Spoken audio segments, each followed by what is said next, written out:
क्या केंद्र सरकार अपने लाखों कर्मचारियों को अब तक का सबसे बड़ा वेतन तोहफा देने जा रही है? क्या 8वें वेतन आयोग के जरिए सरकारी कर्मचारियों की सैलरी में रिकॉर्ड बढ़ोतरी देखने को मिल सकती है?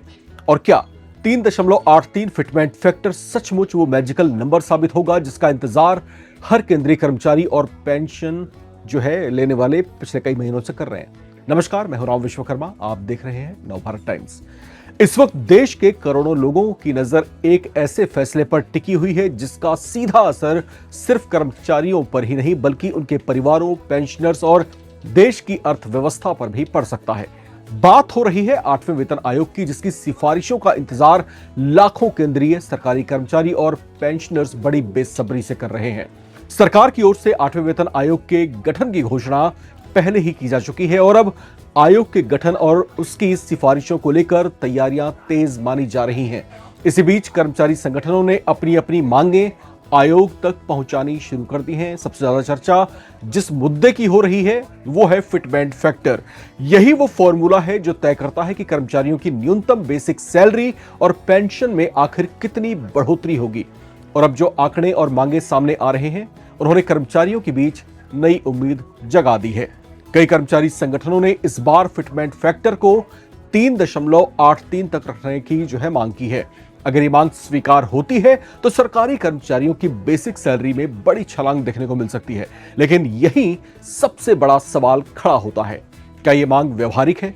क्या सरकार वास्तव में इतना बड़ा फिटमेंट फैक्टर मंजूर कर सकती है या फिर आखिरकार कोई संतुलित फॉर्मूला अपनाया जाएगा? 7वें वेतन आयोग में फिटमेंट फैक्टर 2.57 रखा गया था, जिसके आधार पर कर्मचारियों के वेतन में संशोधन किया गया था। लेकिन अब की बार क्या होगा, यह जानने की उत्सुकता बनी हुई है। देश के मौजूदा आर्थिक हालात में आखिर कितना हो सकता है फिटमेंट फैक्टर? देश में टैक्स गुरु के तौर पर चर्चित और भारत के बड़े इकोनॉमिस्ट डॉक्टर शरद कोहली, जो वित्तीय मामलों पर जो है अपनी गहरी विशेषज्ञता रखते हैं, उन्होंने 8वें वेतन आयोग को लेकर कैसे बड़े अनुमान लगाए हैं, आइए आपको सुनाते हैं। सर, इस समय जो है केंद्रीय सरकारी कर्मचारियों के मन में सिर्फ एक ही सवाल गूंज रहा है कि इस बार जो है इंक्रीमेंट कितनी होने वाली है और फिटमेंट फैक्टर का जो मैजिकल न्यूमेरिक है कितना सेट होने वाला है। आपको क्या लगता है सर, आपके अनुमान क्या कहते हैं? नमस्कार आपको और नवभारत टाइम्स के सभी व्यूअर्स को, फॉलोअर्स, सब्सक्राइबर, जहां जहां हमारा और आपका इंटरेक्शन जा रहा है। देखिए, अगर हम 7th पे कमीशन को लें, 2016 की मैं बात कर रहा हूं, तो वहां पर जो फिटमेंट फैक्टर निकल के आया था लगभग 2.57 था जी, यानी कि 2.5 से थोड़ा सा फालतू था। और मुझे लग रहा है इस बार भी मेरा अनुमान ये कहता है कि 2.25 से लेके कहीं 2.8 के बीच में हो सकता है जी। बहुत ज्यादा आप लेके चलेंगे 3.83 अगर आप लेके चलें जो डिफेंस एम्प्लॉइज ने दिया है। मैं कुछ और एजेंसीज के भी एस्पिरेशन देख रहा था, कुछ और एजेंसी जिसमें डिफेंस एम्प्लॉइज की है, उन्होंने 3.83 की बात करी है, सबसे ऊंचा उन्हीं का आया है। फिर जो ये पोस्टल एम्प्लॉइज हैं, जो FNPO जिसको हम कहते हैं, उनका 3.25 का आया है। और अगर आप AITUC देखें, जो कि बहुत एक्टिव है, आपको पता होगा लेबर के मैटर्स में बहुत एक्टिव दिखाई देती है एज ए यूनियन, उसमें उसने 3 का दिया है। और उसके बाद कुछ कंजर्वेटिव भी है, JNK एम्प्लॉइज की बॉडीज है, उन्होंने 2.86 से लेके 3.8 का दिया है। और मेरा ये मानना है कि करीब 2.25 और 2.8 के आसपास से बैठेगा। पिछली बार से बेहतर होगा ऐसा मुझे लग रहा है। 2.57 पिछली बार था, तो कहीं 2.8 और 3 के बीच में कहीं जाके बात बन सकती है। तो इसको आप देखिए, इसको आसान तरीका इसको समझने का क्या है कि जो व्यक्ति जो बेसिक इस समय पे है, मान लीजिए वो हम 18,000 रुपए लेके चलते हैं, तो 18,000 रुपए पे कितनी बन जाएगी? मुझे लगता है लोग इसमें ज्यादा इंटरेस्टेड है कि भाई हमारी तनख्वाह 8th पे कमीशन के बाद कितनी हो जाएगी। तो अगर हम 2.57 यानी कि 7th पे कमीशन का अगर राम लेके चलें, जो पिछली बार आया था 2016 में, तो 18,000 लेने वाले की पे करीब 46,260 रुपए बन जाती है।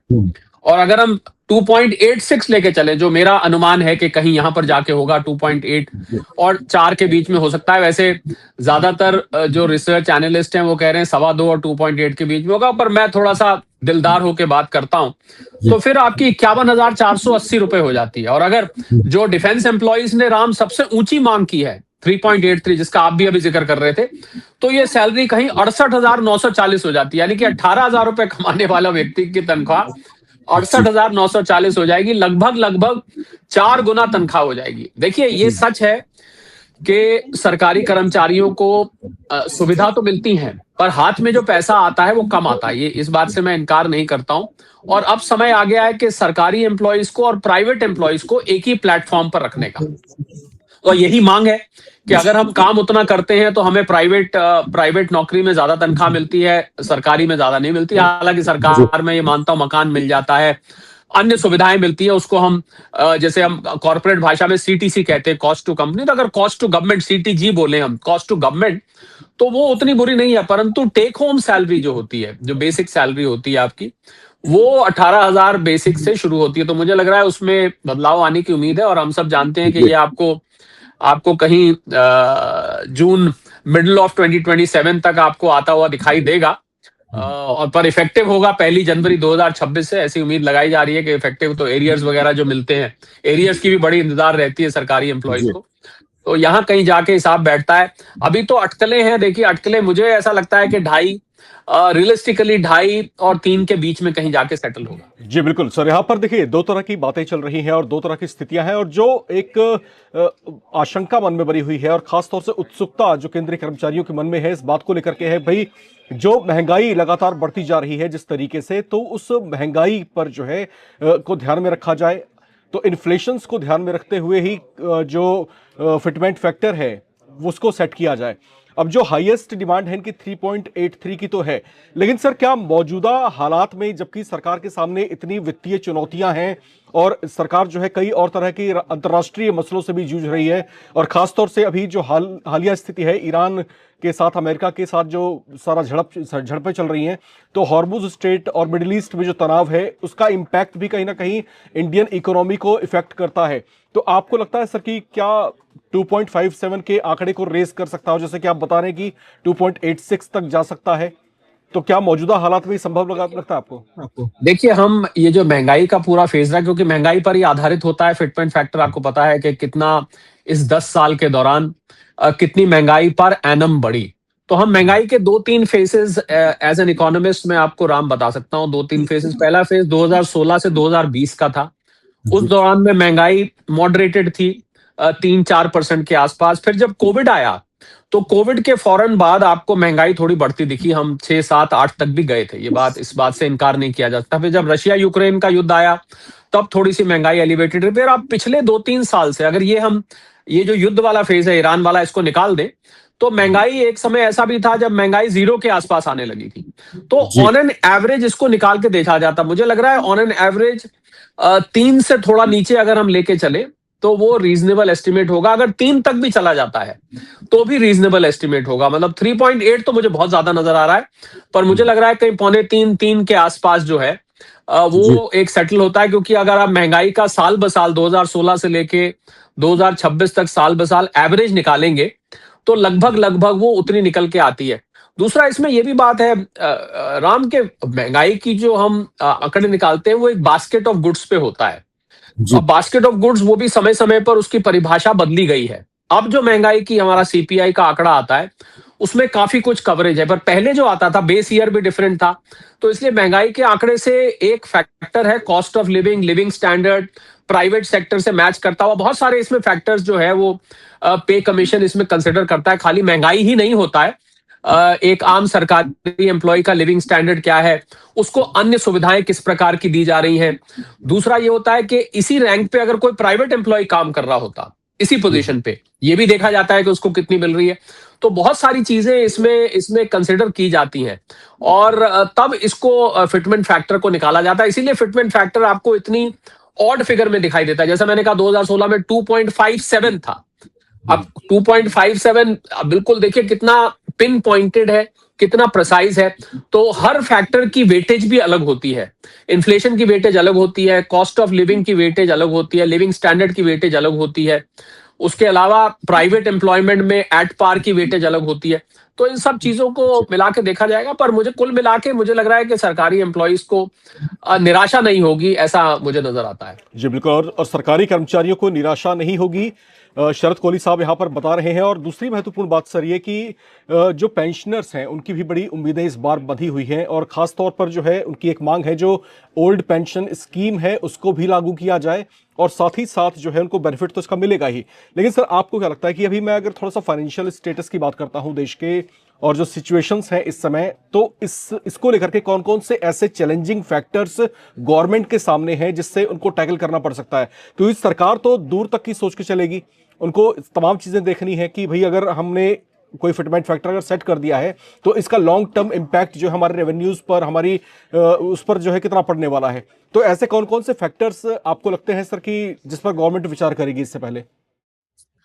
देखिए, इसमें यह देखना होता है कि जो हमारा फिस्कल डेफिसिट है, पहले तो जो देश का मैक्रो इकोनॉमिक पोजीशन देखनी पड़ती है। हमारा फिस्कल डेफिसिट का टारगेट है, सरकार ने बजट में रखा है 4.3 का।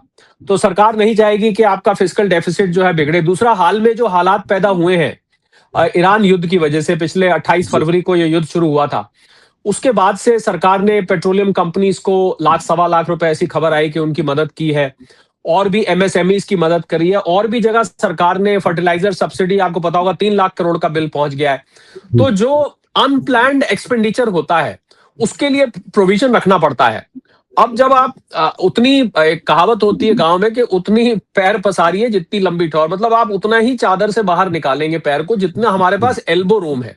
तो जो फिस्कल एल्बो रूम सरकार के पास है, क्योंकि सरकारी कर्मचारी ही सरकार को चलाते हैं, इसमें कोई इनकार नहीं है, और उन्हीं के बलबूते पर आज सरकार काम कर रही है, तो उन्हीं के बलबूते पे काम कर रही है। तो इसलिए सरकार ये भी नहीं चाहेगी कि सरकारी एम्प्लॉइज के साथ नाइंसाफी हो, और सारी कटौती सरकारी एम्प्लॉइज पे ये कहते हैं कि भाई सारी कटौती हमारे में से ही करनी थी, आपने बचत करनी थी तो कहीं। पर इस समय जो वैश्विक आर्थिक परिस्थिति है उसको ध्यान में रखते हुए, और जिस तरीके से क्रूड ऑयल की कीमतें बढ़ी, देश में इन्फ्लेशन बढ़ी है, बहुत सारे ऐसे खर्च सरकार को करने पड़े हैं जो कि पहले बजट में प्लान नहीं किए गए थे। और इत्तेफाक से बजट 1 फरवरी को आया था, और उसी महीने 28 फरवरी को ये युद्ध छिड़ गया, तो उनको बिल्कुल भी कंसर्न। तो मुझे लग रहा है जो जो सरकार एक मार्जिन लेके चलती है, वो मार्जिन इस समय समाप्त हो चुका है। तो जो भी निर्णय लिया जाएगा। जी, चलते चलते बस एक छोटा सा सवाल सर आपसे, और एक जबरदस्त चर्चा इस बात को लेकर के भी है कि 2029 में देश में आम चुनाव होने वाले हैं, और उससे पहले जो है देश के केंद्रीय सरकारी कर्मचारियों को गवर्नमेंट जो है फील गुड जरूर करवाना चाहेगी, क्योंकि उनकी भी बड़ी संख्या है। तो ऐसे में ये वाला फैक्टर कितना काम कर सकता है क्या वाकई? अब क्योंकि मोदी सरकार पहले से बोलती रही है कि हमारे केंद्रीय सरकारी कर्मचारी जो है वो देश को चलाने वाली मशीनरी हैं, तो अपनी इस मशीनरी को वो फील गुड जरूर करवाना चाहेंगे, और खासतौर से 2029 का चुनाव है उसके बाद। तो आपको ये इस वाले फैक्टर में कितना दम लगता है सर? देखिए, मेरे पास जो आंकड़े हैं वो करीब 50 लाख के आसपास केंद्रीय कर्मचारी हैं, और इनसे थोड़े ज्यादा पेंशनर्स हैं, इनसे ज्यादा ही हैं। तो कुल मिला के हम करीब 1.25 करोड़ के आसपास का आंकड़ा देख रहे हैं। 4 से 5 इनके परिवार के मेंबर्स मिला लीजिए आप, तो कुल मिला के हम करीब 5 से 6 करोड़ की आबादी इस पूरे के पूरे निर्णय से प्रभावित होती है। अगर मैं गलत एस्टिमेट नहीं लगा रहा हूं तो आप इस तरीके से, क्योंकि 4 से 5 मेंबर्स हम लगा के चलते हैं, तो करीब 5 से 6 करोड़। तो मुझे लग रहा है बिल्कुल सरकार के दिमाग में होगा ये बात। पर सरकारी कर्मचारी, देखिए राम, सबसे पहले वो लोग होते हैं जो इस बात को समझते हैं कि सरकार के पास क्या लिमिटेशंस है। मैं सरकार की तरफ से नहीं बोल रहा हूं, पर सरकार के पास जो लिमिटेशंस होती हैं, जो इस समय सरकार के ऊपर पाबंदियां हैं फिस्कल उस पॉइंट ऑफ व्यू से, उसमें मुझे लगता है कि बहुत ज्यादा फ्लेक्सिबिलिटी इस वक्त नहीं है। ये अगर शायद ईरान युद्ध ना होता तो मैं आपको फिटमेंट फैक्टर इस समय शायद 3-3.5 के बीच में भी बोलने में मुझे हिचकिचाहट नहीं होती। मैं आपको बड़ी बात कह रहा हूं, पर क्योंकि ईरान युद्ध ने जो फिस्कल बैलेंस शीट है, देखिए खर्च तो तेल कहते हैं तिलों में से निकलता है, खर्च तो वहीं से निकलेगा। तो इसलिए युद्ध की वजह से मुझे लग रहा है कि कहीं 2.25 और 3 के बीच में कहीं ये फैक्टर निकल कर आएगा, और सरकारी कर्मचारियों को जो अन्य सुविधाएं मिलती हैं, मुझे लगता है उसमें सुधार किया जा सकता है। बाकी जो सीटीजी जिसको मैं कहते हैं कॉस्ट टू गवर्नमेंट है, उसमें कुछ आपको सुधार अब देखा आपने, जैसे उदाहरण के तौर पे मैं दिल्ली की सबसे ज्यादा सेंट्रल गवर्नमेंट एम्प्लॉयज दिल्ली में है। तो अगर आप दिल्ली की बात लें तो जो नए अपार्टमेंट्स बने हैं इन सरकारी कर्मचारियों के लिए, अब हाई राइज बन गए हैं। पहले ये बहुत पुराने मकानों में रहते थे, अब उसमें लिफ्ट लगी हुई है, अन्य सुविधाएं भी दी गई हैं। तो मुझे लगता है इसको इसको इन टोटलिटी देखा जाता है, और अब जितना भी सरकार के पास एल्बो रूम होगा उसमें तसल्ली करनी पड़ेगी। बिल्कुल। और यहां पर जो है देश में जबरदस्त चर्चा इस बात की है कि भाई केंद्रीय सरकारी कर्मचारियों को इंक्रीमेंट कितनी मिलने वाली है। और देश के जाने माने इकोनॉमिस्ट शरद कोहली साहब का जो अनुमान है, उन्होंने कहा है कि संभावना पूरी पूरी है कि इस बार फिटमेंट फैक्टर कहीं 2.86 से 3 के बीच कहीं लाई कर सकता है। ये जो है इतना अनुमान इन्होंने जताया है। अगर इतना भी लागू होता है तो ये जो है केंद्रीय सरकारी कर्मचारियों के लिए एक बड़ी खुशखबरी लेकर के आ सकता है, क्योंकि इससे जो है उनकी सैलरी में बड़ा इजाफा देखने को मिलेगा।